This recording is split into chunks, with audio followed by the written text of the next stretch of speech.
주님 내가 잘못했습니다. 그러면 그냥 자동으로 용서되는 값싼 은혜를 너무나 쉽게 생각하는 거죠. 그러니까 우리는 저희의 고통과 저희의 아픔을, 고통을 차마 느낄 시간도 없어요. 주님 내가 잘못했어요 하면 그냥 다 용서되는 것으로 생각하는 거죠. 여러분, 죄는 우리가 무겁게 생각해야 돼요.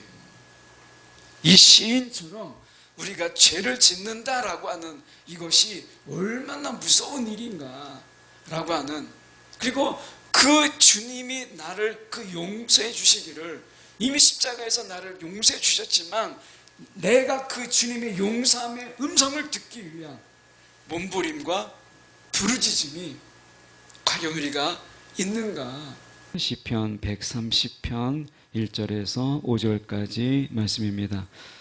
성경으로 보실 분들은 구약성경 899쪽 시편 130편 1절에서 5절까지 말씀입니다. 제가 봉독해 올립니다. 여호와여, 내가 깊은 곳에서 주께 부르짖었나이다. 주여, 내 소리를 들으시며 나의 부르짖는 소리에 귀를 기울이소서. 여호와여, 주께서 죄악을 지켜보실진대 주여 누가 서리이까? 그러나 사유하심이 주께 있음은 주를 경외하게 하심이니이다. 나 곧 내 영혼은 여호와를 기다리며 나는 주의 말씀을 바라는 도다. 오늘 이 말씀 가지고 무엇을 기다리며 사는가라는 제목으로 함께 말씀을 나누기를 원합니다. 시편 130편은 신앙의 위인들이 한 번 정도 이렇게 언급되고 또 사연도 있는 그러한 유명한 장이 이 시편 130편입니다. 어거스틴의 경우에 임종 직전에 굉장히 큰 고통, 아픔으로 인해서 육체적 아픔을 통해서 굉장히 큰 고통에 잠겨 있었어요.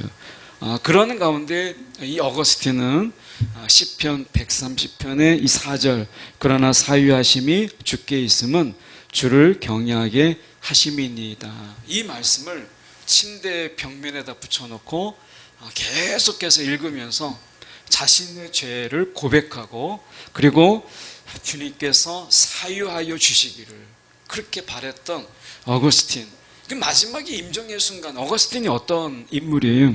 어거스틴이 굉장히 신앙적으로 유명한 그런 인물이잖아요. 그러니까 어떻게 보면 회심의 그런 경험도 있었고, 그리고 깊은 신앙의 어떤 정점까지 이르렀던 그런 인물인데, 육체적인 고통, 마지막의 순간에 큰 고통이 있을 때 그는 이 130편 4절의 말씀을 붙잡아요. 아마 우리가 어떤 고통이 있고 어려움이 있을 때, 그런 고통이라고 하는 것이 이 죄에서 기인한 거잖아요. 죄에서 온 거죠. 그러니까 우리가 현대 이 신학에서 우리가 어떻게 보면 바르지 못한 그런 신앙, 우리가 갈라디아서 말씀하고 있는 것처럼 다른 복음을 외치는 것이 지옥도 없다, 이 시대에 회개도 필요 없다, 죄에 대해서 이야기하는 것을 싫어하기 때문에 복만을 이야기하는 교회들이 우리가 많잖아요. 사실은 그런 추세로 많이 가고 있는 거죠. 그러니까 죄 이야기하면 귀를 닫아요. 그러니까 복을 이야기를 하기를 원하고 죄에 대해서 이야기하지 않지만, 그러나 사실 성경 안에서 죄의 문제를 해결하지 아니하고 진정한 복이 있는가라고 하는 거예요. 진정한 복이라고 하는 것이 내 죄를 주님 앞에 회개할 수 있다라고 하는 이 자체가 이미 엄청난 복이거든요. 그런 의미에서 어거스틴은 그 마지막 임종의 직전에 자신에게 임한 육체의 고통을 가지고 우리가 그 하나님 앞에 주님 내 죄를 사유하여 주옵소서라고 그가 자신의 고백, 자신의 그 어떤 마지막 임종의 직전에 지금까지 살아와서 오면서 계속해서 죄 지었던 것들, 이것을 하나하나 다 곱씹으면서 주님 앞에 회개하면서 그 마지막 임종을 맞이했다라고 하는 것도 우리가 한편으로 본다면 굉장히 큰 복이다. 만약에 우리가 그 죄를 그대로 가지고 하나님 앞에 섰다면 얼마나 부끄러웠겠나 하는 거죠. 근데 마지막에 이 하나님께서 그에게 큰 고통을 주어서 하나하나 그 죄를 하나님 앞에 고백하며 주님의 사유하심을 고백했던 이런 침상의 자리를 있다가 주님 곁으로 갔던 어거스틴이 한편으로 볼 때는 엄청난 복을 누린 게 아니냐라고 하는 거예요. 어떻게 보면 루터는 이 130편을 통해서 마틴 루터는 이렇게 이야기합니다. 내가 시편 130편을 통해서 복음의 심장을 보았다. 마틴 루터가 그렇게 얘기해서 내가 복음의 심장을 보았다. 그가 말한 이 복음의 심장이라고 하는 것은 무엇이냐면 죄사함의 은혜. 주님께서 내 죄를 사하여 주셨다라고 하는 것. 이것이 마틴 루터는 그것을 복음의 심장이라고 이야기했어요. 여러분, 우리가 이 세상에 살아가면서 내가 지은 죄, 이 죄를 우리가 너무 가볍게 여기는 것을 보잖아요. 우리가 세상의 사람들이 이런 이야기가 있어요. 웃자고 하는 이야기지만 사실 실질 같은 이야기예요. 자, 여러분에게 필요한 것이 있어요. 우리가 만약에 좋은 차라고 생각을 해보죠. 여러분이 기도를 하는 거예요. 하나님, 나에게 좋은 차를 하나님 내게 주시옵소서. 좋은 차를 살 수 있도록 좋은 직장과 좋은 페이를 받을 수 있는, 그런 월급을 받을 수 있는 좋은 직장을 주세요. 그리고 내가 열심히 일해서 좋은 차를 살 수 있도록 인도해 주세요. 그러면 그 차를 언제 살까 싶은 거죠.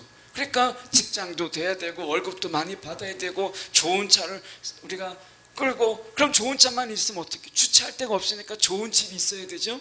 이걸 다 갖추려면 시간이 너무 많이 걸리는 거예요. 이렇게 하는 것보다 내가 일단 좋은 차를 훔치는 거예요. 그리고 하나님, 내가 정말 잘못했습니다. 내가 이 좋은 차를 내가 너무 욕심부려서 이 차를 내가 훔쳤습니다. 주님 용서해 주세요. 어느 게 빠를까요? 후자가 훨씬 더 빨라요. 우리 생각 속에서는 하나님의 용서는 굉장히 빠르다 생각하는 거죠. 그러니까 내가 먼저 죄를 짓고 내가 주님 앞에, 주님, 내가 정말 욕심이 나서 차를 훔쳤습니다. 주님, 나를 용서해 주세요 라고 하는 거죠. 우리의 기적, 우리의 신앙의 기적, 이 신앙의 바닥에는 내가 죄를 먼저 짓고 내가 주님께 용서를 구하면 주님이 우리 가운데 자동으로, 우리 가운데 자동 세차하는 것처럼 우리 가운데 주님의 용서가 즉각적으로 일어나는 것처럼 생각해요. 그러니까 뭔가를 기다리기보다는 먼저 죄를 짓고 내가 원하는 것을 먼저 취하는, 그러면 주님의 용서는 금방 있겠지라고 생각해요. 죄 짓는 거에 대해서 너무 가볍게 생각하고 주님의 용서는 언제나 우리 가운데 늘 있는 것처럼 생각해요. 그런데 시편 130편을 보면 우리의 생각을 깨요. 이 시편 130편의 시인은 이렇게 이야기해요. 여호와여, 1절의 말씀에 보면 여호와여, 내가 깊은 곳에서 주께 부르짖었나이다 라고 하는 것이거든요. 이 깊은 곳에서 라고 하는 것은 원래 바다를 이야기해요. 그러니까 히브리어로 이 깊은 곳에서 라고 하는 것은 깊은 바다를 이야기하는 거예요. 그러니까 사람의 손길이 미치지 않는, 사람의 도움이 닿지 않는 그런 깊은 바다 심연을 이야기하는 거예요. 그 속에서 내가 주께 부르짖었나이다 이렇게 얘기해요. 그러면 우리가 이야기할 때 먼저 우리가 생각할 때 우리의 기도, 정말 부르짖음이 있는 기도, 막 울부짖으면서 내가 부르짖는 이런 기도.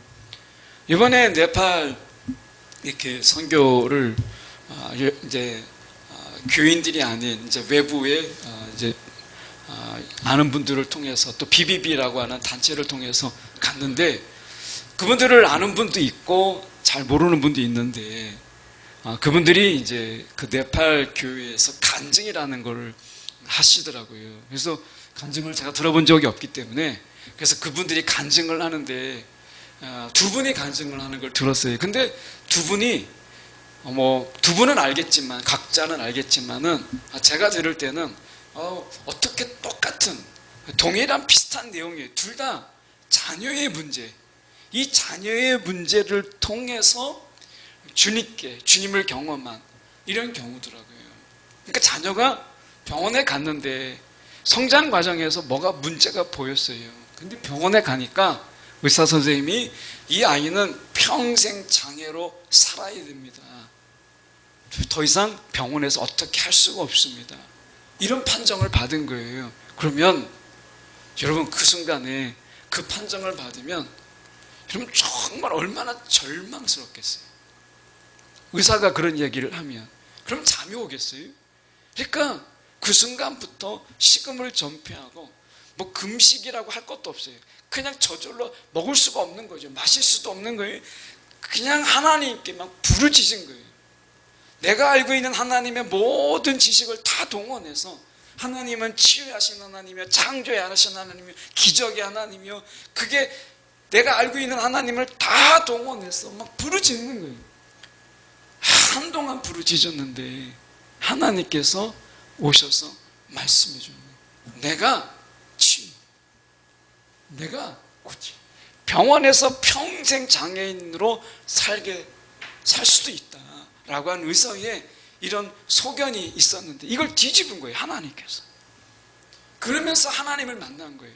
근데 그때 막 울면서 땅을 치면서 하나님 앞에 막 부르짖은 거예요. 여러분 우리 신앙 속에 이 부르짖음의 날들, 그 부르짖음의 날들, 물론 우리가 부르짖음만이 기도는 아니에요. 그런데 적어도 우리가 이 시인은 깊은 곳에서 자기의 사람의 도움이 닿지 않는, 사람의 손길이 닿지 않는 그 깊은 곳에서 사람은 듣지 못하지만 하나님은 들으신다. 절망의 나락에서 그가 하나님께 부르짖었다라고 하는 거예요. 여러분 우리가 부르짖음의 기도가 과연 얼마나 있나라고 하는 거죠. 우리가 생각해 볼 때 우리가 그냥 조용히 기도하는 것도 기도예요. 맞아요.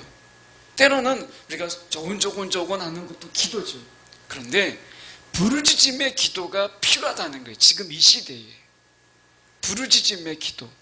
여러분 이 부르짖음의 기도는 절박하고 간절한 우리의 마음을 표현하는 하나의 기도잖아요.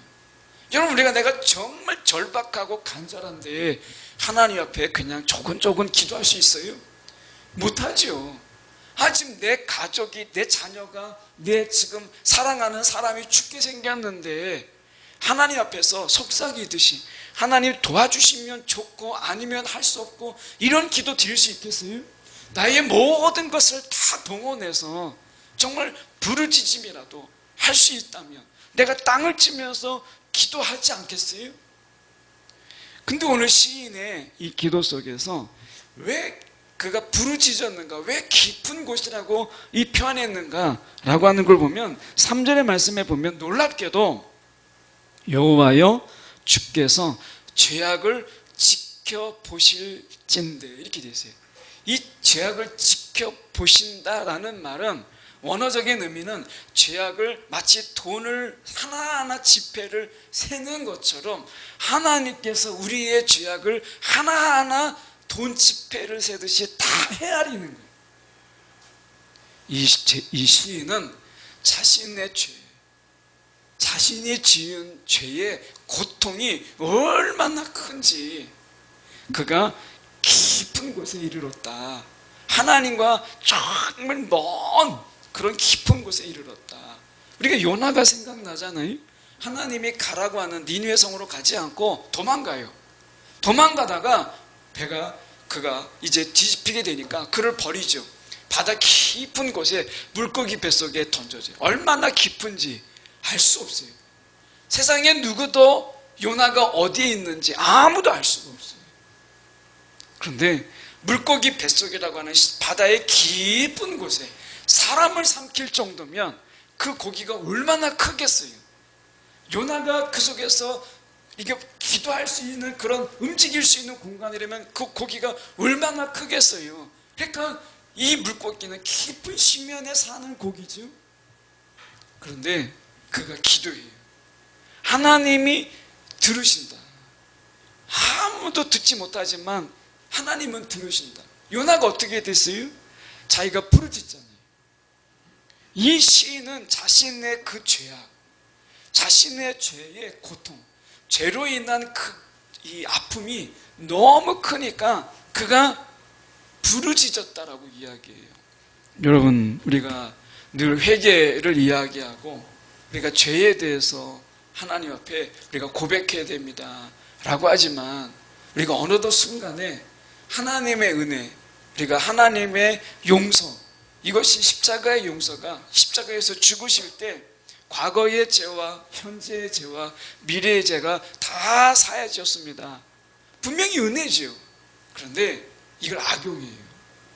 참 우리가 얼마나 이 간악한지, 주님의 죽으심을 통해서 우리의 죄를 사해 주셨는데도 불구하고 우리가 어떤 죄를 지어도 주님이 다 용서해 주신다라고 하는 것. 이 말은 주님이 어떤 죄를 우리가 지어도 용서해 주신다, 이 말은 모든 죄를 마음껏 지어도 된다, 이 말이 아니잖아요.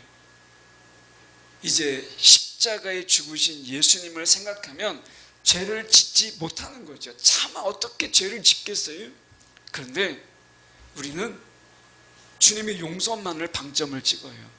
언제든지 용서가 된다라고 하니까 죄에 대해서 심각하게 생각하지 않아요. 죄를 너무나 쉽게 져요. 거짓말하죠, 속이죠. 우리가 마음으로 또 얼마나 많이 죄를 지어요. 사람을 막 증오하잖아요. 막 미워하죠. 사람을 정죄하고 비난하죠. 이렇게 따지면 사실은 우리는 너무 많은 죄를 너무나 쉽게, 그리고 그 죄에 대해서 내가 정말 깊은 곳까지 버려지는, 저 깊은 곳에 이르는 죄의 고통을 느끼지 않아요. 죄를 지어도 죄의 고통을 느끼지 않아요. 여러분, 우리가 이 사람의 몸이라는 게 하나님께서 얼마나 섬세하게 만드셨는지, 우리가 쓱 스치다가 뭔가 나뭇가지, 아주 보이지 않는 그런 작은 나뭇가지에 찔려도 우리가 그 아픔을 느끼잖아요. 하나님께서 우리의 머리부터 발끝까지 아주 너무나 예민하게 만드셔서 아주 작은 거에 찔려도, 내가 베어도 어디에 베었는지도 모르는데 내가 그것을 아파하잖아요. 그런데 죄를 짓고서도 내가 아픔을 느끼지 못하는 거예요. 여러분, 이것은 이미 죄에 대해서, 죄는 어떤 거냐? 죄는요, 굉장한 힘이 세요. 죄는 이 세력이에요. 죄는 우리의 영적인 감각을 마비시키는 힘이 있어요. 그러니까 내가 죄를 지어도 아프지 않아요. 이것은 여러분, 주님의 용서 때문이 아니라 내가 죄로 인해서 내가 영적으로 마비가 되어 있다는 거예요. 영적인 마비가 내게 지금 이미 있다는 거예요. 이게 심각한 거죠. 우리가 죄악은 우리 가운데 임하게 되면 도덕적인 불감에 빠져요. 도덕적인 아무런 이 죄책감을 갖지 못해요.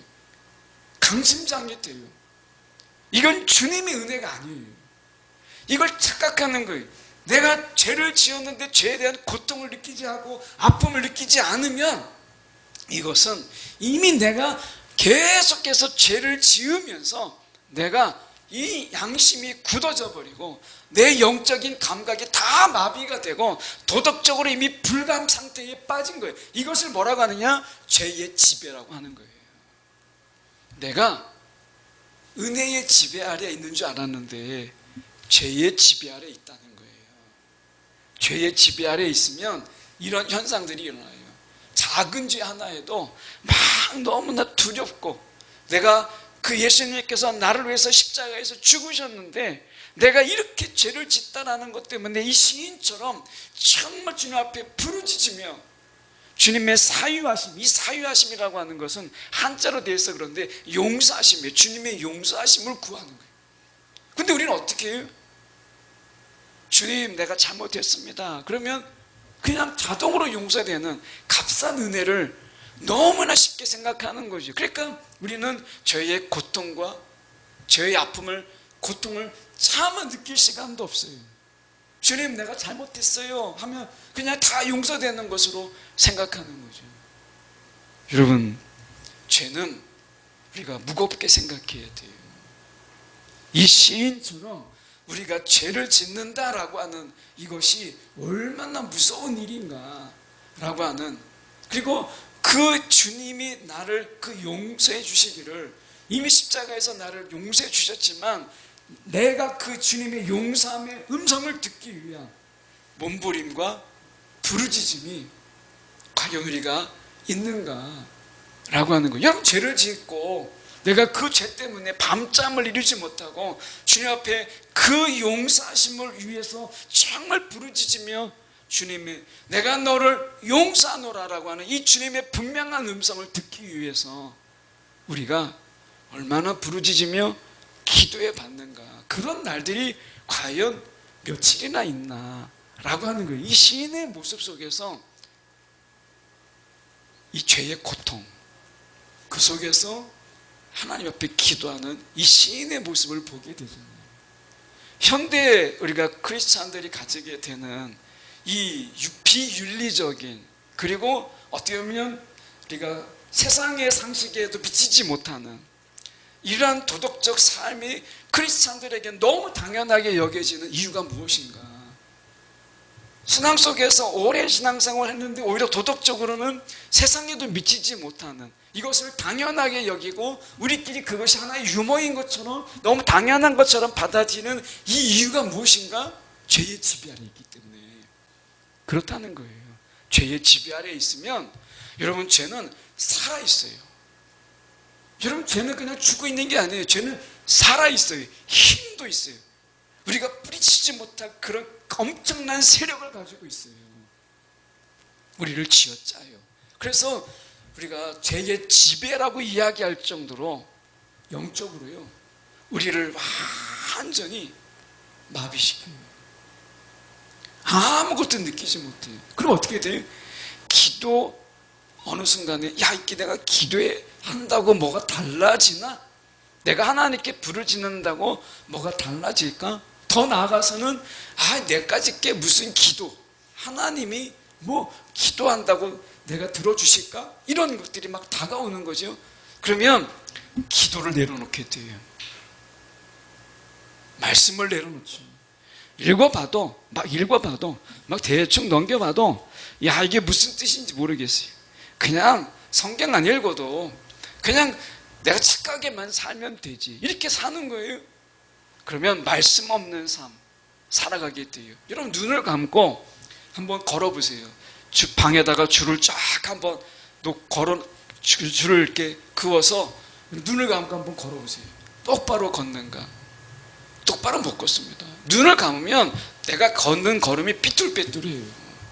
똑바로 걷는다고 하지만 똑바로 걷지 못해. 말씀을 보지 않는 삶이 그런 거예요. 말씀을 보지 않고 내가 눈을 감고 사는 건데, 말씀을 보지 않고 사는 삶이 눈을 감고 걸어가면 나는 똑바로 걸어간다고 생각을 하지요. 그런데 실질적으로는 내가 삐뚤빼뚤 걸어가는 거예요. 주님께로 나아가지 못하고 어느덧 순간에 나의 본성을 향해서, 쾌락을 향해서, 세상의 정욕을 향해서, 세상의 욕망을 향해서 나아가고 있는 내 자신을 발견하게 되는 거예요. 여러분, 죄는 무서운 거예요. 그래서 이 시인은 이야기하는 거, 2절의 말씀에 주여 내 소리를 들으시며 나의 부르짖는 소리에 귀를 기울이소서. 이 시인은 지금 자기가 하나님께서 내 기도, 내 부르짖는 소리, 그 기도라는 말이 아니고 나의 부르짖는 이 소리, 죄로 인한 고통, 죄를 짓는 자의 가지는 그 고통을 그가 이야기하잖아요. 이 고통이 귀한 거라는 거예요. 죄를 짓는 자의 고통.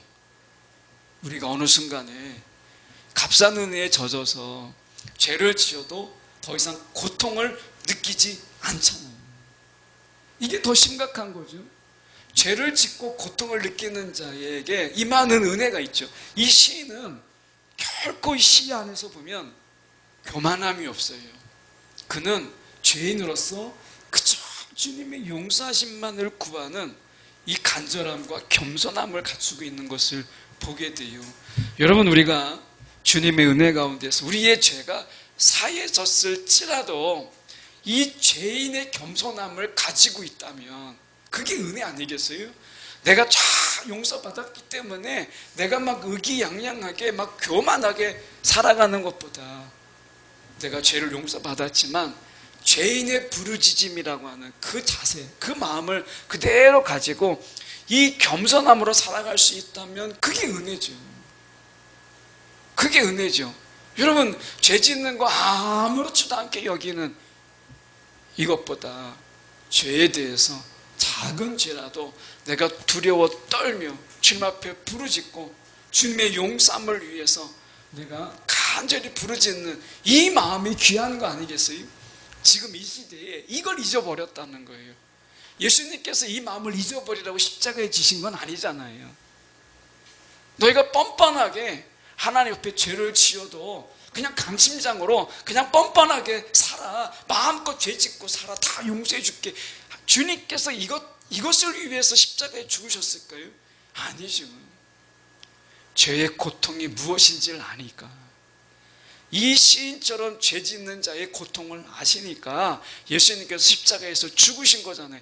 그렇다면 우리가 죄인의 겸손함을 가지고 사는 게 맞는 거 아니겠어요?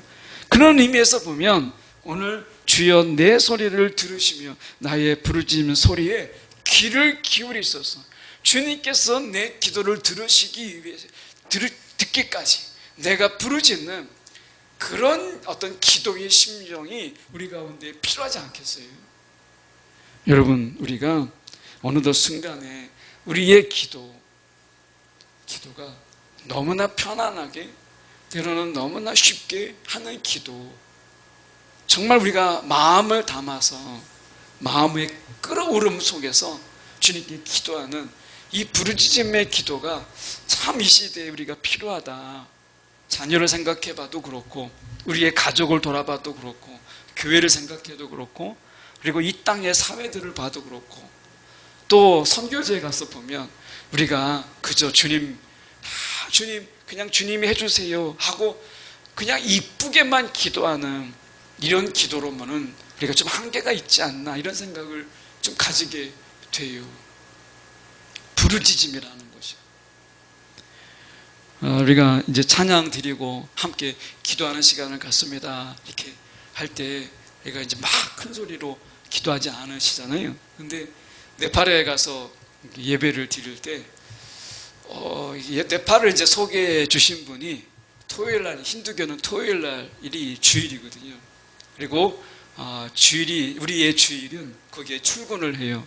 그래서 제가 이제 주일에 교회를 비우는 거에 대한 부담 때문에 이제 말씀을 드렸는데, 꼭 이 네팔에 한번 오실 때는 그들의 예배를 꼭 보셔야 됩니다. 너무 이제 부탁을 해서, 그래서 팀들도 같이 그러면 주일에 참석을 해보자. 그래서 주일 설교만 제가 각각의 다른 설교로 3번 설교를 제가 설교를 했는데, 근데 3번의 설교를 아침 8시가 일부더라고요. 8시, 10시 반, 그리고 이제 청년 연합 집회 때 한 450명 정도가 왔는데, 그게 이제 2시예요. 그러니까 거기에서 이제 주일만 이제 3번, 그리고 평일에 한 2번 정도 제가 집회를 인도했는데, 이 설교를 하는데 찬양이 1시간 정도를 찬양을 하더라고요. 찬양을. 근데 찬양 중간중간에 이 통성의 기도가 있어요. 통성기도.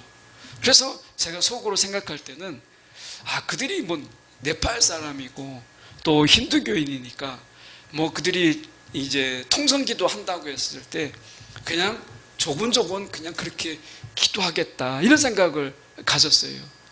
그런데 그렇지가 않아요. 막 기도가 됐는데 다 앉아서 있다가 막 일어서서 막 기도하고, 그리고 어떤 분은 막 기도하다가 뒤로 이제 넘어지는, 그러면 이제 이게 그냥 넘어지는 게 아니라 그 은혜에, 그 기도하다가 그 은혜에 젖어서, 그 우리가 홀리다운이라고 하는 거죠. 성령의 넘어뜨림, 이 넘어짐 속에서 막 방언을 외치고 이런 기도가 그들 속에 있더라고요.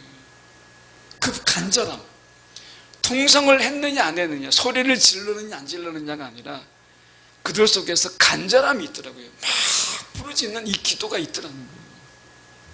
이 시간에 부르짖음이 아니더라도 우리 속에 이 부르짖는 이 간절함이 우리 가운데 정말 얼마나 있나, 이것을 한번 돌아보게 돼요. 여러분, 우리가 이 시인은 계속해서 1절도 그렇고 2절도 그렇고 부르짖었나이다. 소리 내어서 주님이 아니면 난 도저히 소망이 없습니다. 그런 마음으로 그가 기도했다는 거잖아요. 여러분, 기도는 우리가 꼭 소리를 내서만, 내가 부르짖어야만 기도는 아닌 건 맞아요. 그런데 간절하면 내가 부르짖게 되는 거잖아요. 내가 절박하면 부르짖죠. 여기 전에, 얼마 전에 좀 몇 달 됐죠. 그런데 제가 이렇게 저녁 늦게 말씀을 이렇게 보고 있는데 갑자기 비명 소리가 들리는 거예요. 사람 살려줘 그러는 거예요. 소리를 지르더라고요. 얼마나 절박하면 막 소리를 지르면서 살려달라고 하겠어요. 여러분, 그때 내가 절박한데 누가 들으면 좋고 아니면 할 수 없고 그냥 속으로 그냥 살려주세요 이렇게 하진 않잖아요. 우리가 하나님 앞에 내가 지금 죽게 생겼는데 내 체면, 내가 이런 거 무슨 소용이 있어요. 하나님 앞에 내 자녀를 위해서 울라 말씀하시잖아요. 여러분, 우리의 자녀들이 영적인 아픔이 있잖아요.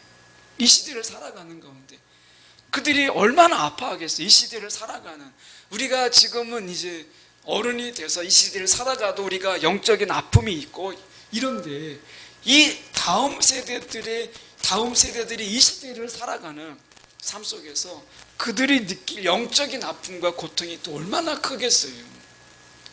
그들을 위해서 부르짖는 이 부르짖음이 필요하다는 거예요. 이런 말씀 속에서 우리가 보면 이렇게 말씀해요. 시편 103편 3절의 말씀에 보면 이렇게 말씀합니다. 주님은 너의 모든 죄를 용서해 주시는 분, 모든 병을 고쳐 주시는 분, 이렇게 나와요. 여러분, 오늘 우리의 절대적인 희망이 우리가 주님께 있잖아요. 주님께.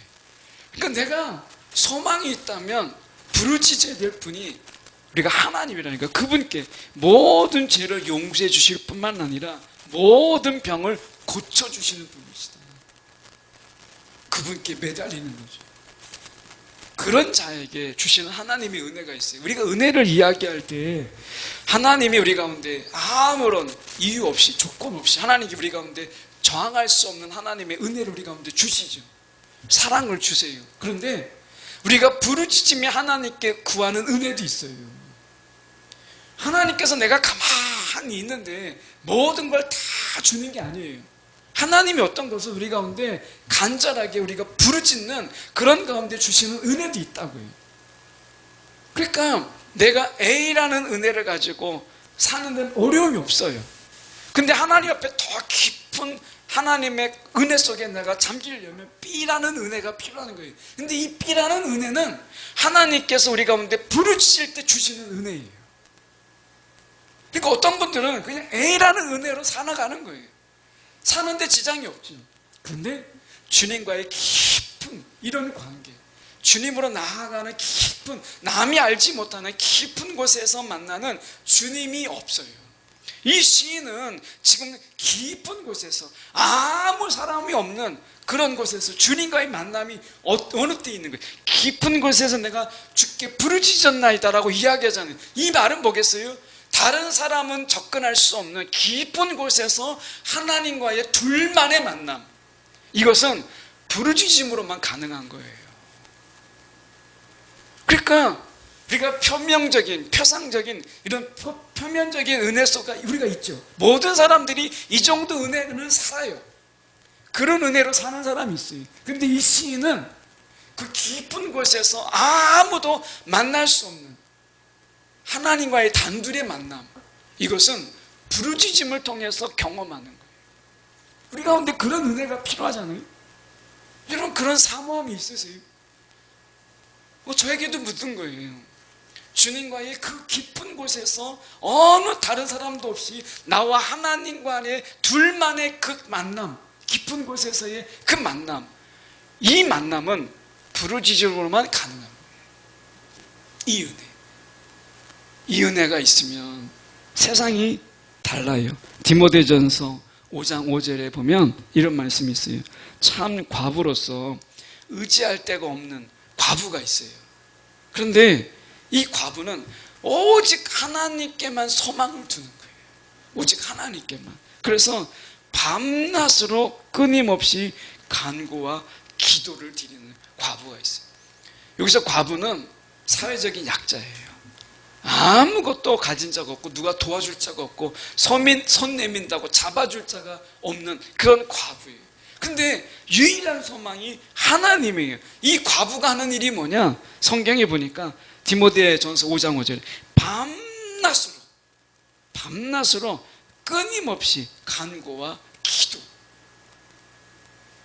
여러분, 우리가 이 과부처럼 되라는 게 아니에요. 다 과부가 되라 이런 말씀은 아니죠. 그런데 과부의 마음, 하나님께 소망을 두고 밤낮으로 기도와 간구를 드린 이 과부의 마음은 너무 중요하잖아요. 너무 소중한 거잖아요. 하나님이 이에게 주실 하나님의 은혜가 얼마나 크겠어요. 남이 누리지 못하는 그런 은혜를 그에게 주지 않겠어요? 밤도 자지 말고 밤에 잠도 자지 말고 밤낮 부르짖어라 이 얘기가 아니라 이 여인에게는 하나님만이 유일한 소망이기 때문에 그가 밤낮으로 하나님께 기도하는 거예요. 오늘 우리가 하나님께 여러분 소망을 두는 자의 모습이라고 하는 것은 하나님께 부르짖는 거예요. 기도하는 거예요. 여러분, 기도하지 않아도 주시는 은혜가 있어요. 분명히 있어요. 내가 기도하지 않아도, 찬양도 있잖아요. 내가 기도하는 것보다 더 주시는 하나님의 은혜가 있죠. 그런데 기도하지 않아도 주시는 은혜가 있어요. 우리가 그것도 은혜라고 이야기해요. 감사하며 살 수 있어요. 그런데 이 과부처럼, 이 시인처럼 우리가 깊은 곳에서 만나는 하나님의 은혜는 부르짖음과 밤낮 하나님을 찾는 기도가 없이는 경험할 수가 없어요. 하나님이 원하시는 것은 우리의 둘만의 그런 깊은 만남, 이것을 준비하셨어요. 하나님이 예비하셨어요.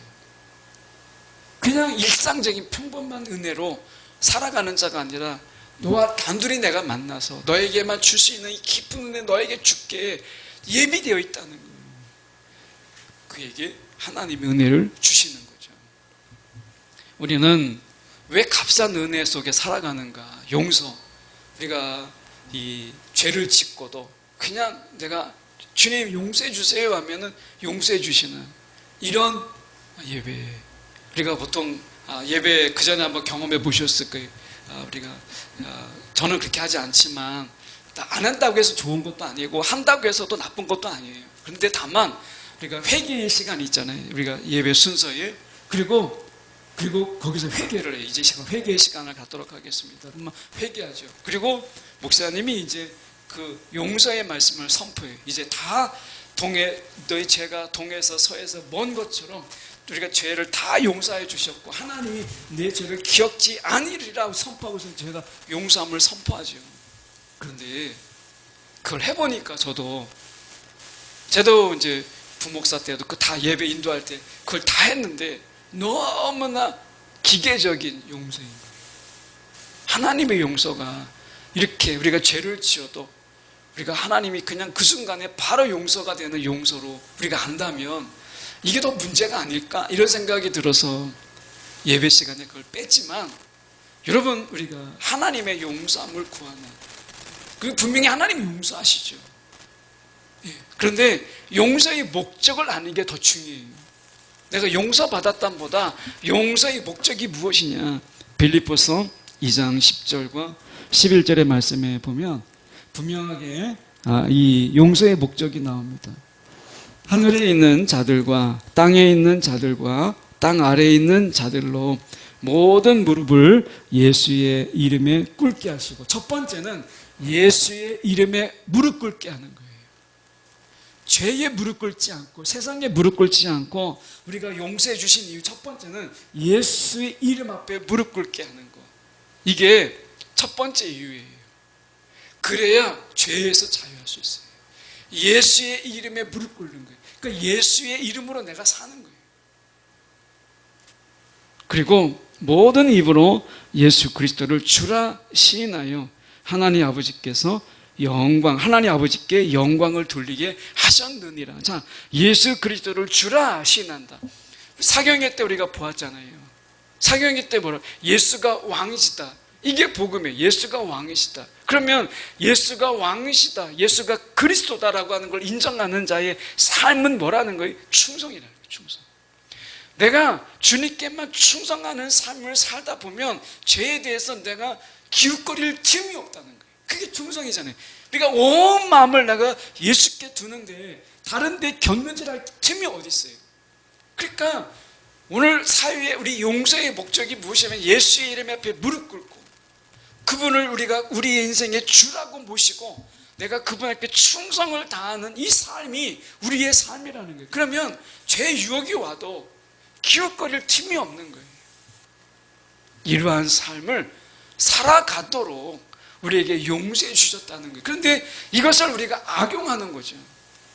여러분, 우리가 예수가 우리의 그리스도다 라고 하는 것을 인정한다면, 그리고 오늘 시인처럼 그 작은 죄 하나에도 부르짖음을 통해서 깊은 곳에서 용서하시는 주님, 그분을 만나는 그런 더 큰 은혜, 오히려 죄가 우리 가운데 더 큰 은혜로 우리가 경험케 하는 시인의 이 경험처럼 오늘 저와 여러분이 더 깊은 은혜를 만끽하고 누리는 저와 여러분이 되기를 간절히 소망합니다.